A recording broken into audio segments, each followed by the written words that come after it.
അഹങ്കാരത്തോടെ സംസാരിച്ച് പാപം ചെയ്യരുത്. എപ്പോഴും ഓർത്തോണം, ഏത് മേഖലയിലാണോ നമ്മൾ അഹങ്കരിച്ചത് ആ മേഖലയിൽ നമുക്ക് തകർച്ച ഉണ്ടാവും. എഴുതി വെച്ചോ, ഒരു സംശയമില്ല. അത് ഡാനിയലച്ചനാണേലും നിങ്ങളാണേലും. മക്കളെ ഓർത്താണ് അഹങ്കരിക്കുന്നതെന്ന് വെച്ചോ, മക്കളെ കൊണ്ട് പ്രയാസപ്പെടേണ്ടി വരും. അഭിമാനം, വലിയ കുടുംബക്കാരാണെന്ന് പറഞ്ഞാണ് അഹങ്കരിക്കുന്നത്. അപമാനം ക്ഷണക്കത്ത് അടിച്ച് വിളിക്കാതെ വരും. നമ്മള് ദൈവത്തെ വിളിച്ച് പരിശീലിക്കണം. ഹൃദയം നൊന്ത് ദൈവത്തെ വിളിക്കുമ്പോൾ അവിടെ കർത്താവ് ഇറങ്ങി വന്ന് ദൈവം നമ്മൾ കണ്ടിട്ടില്ലാത്ത വഴികൾ ദൈവം തുറന്നു തരും. ദൈവത്തെ വിളിച്ചോണം, ദൈവത്തെ മറക്കരുത്. കുടുംബങ്ങളിൽ നിന്നെല്ലാം പ്രാർത്ഥന ഉയരണം.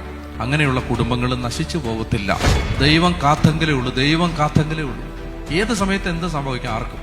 അതുപോലത്തെ ഒരു നാടായിട്ട് ഇത് മാറി. നിങ്ങൾ കാണാത്ത ഒരു ലോകമുണ്ട് സ്കൂളിലൊക്കെ. ചെറിയ കുഞ്ഞുങ്ങൾ പോലും നിങ്ങൾക്ക് അത് അറിഞ്ഞൂടാ. അതിന്റെ ഗൗരവത്തിൽ നിങ്ങൾ അറിഞ്ഞിട്ടുണ്ടോ? 4ലും 5ലും 6ലും പഠിക്കുന്ന കുട്ടികൾ ഡ്രഗ് ഉപയോഗിക്കുന്നുണ്ട്. ചിന്തിക്കാൻ പറ്റും. ഞാൻ പറയുന്നത് മനുഷ്യർക്ക് മാനുഷിക ബലഹീനതകളുണ്ട്, എല്ലാവർക്കും ഉണ്ട്. എന്നാൽ ഇത് അതല്ല.